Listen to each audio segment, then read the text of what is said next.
Hey there, I want to thank the brand for sending this over for me to try out. I like to try things out for the first time on camera so we can experience it and you can get kind of my reaction right when I try it out. So this will be my first time trying it. I have a full face of makeup and I'm getting ready to use this cleanser.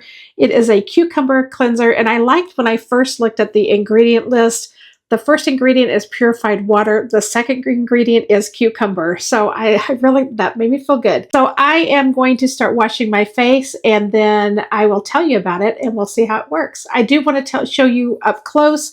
The consistency is like a gel. You can see that coming out of my hand. So let's get busy and get my face washed. If you're looking for a gentle everyday face wash, this Sapo Cucumber Face Cleanser feels really refreshing on the skin. It's hydrating, pH balanced, a gel cleanser made with aloe, coconut oil, neem, and watercress. I feel like it helps to really wash away dirt and oil without leaving my skin feeling tight, dry, or stripped. I just rinsed my washcloth off one last time and I'm going to go over it. I can tell you right away that my skin definitely feels clean. It doesn't always feel that way with a cleanser, but I really feel like it took everything off. I've rinsed my washcloth out a few times, but you can still see some of the makeup on there, as well as it looks like it took off all of my mascara and then even my eyebrow pencil that I used on there. Overall, I just say my skin feels really clean. So if you are looking for a new cleanser, this is one that you might want to check out.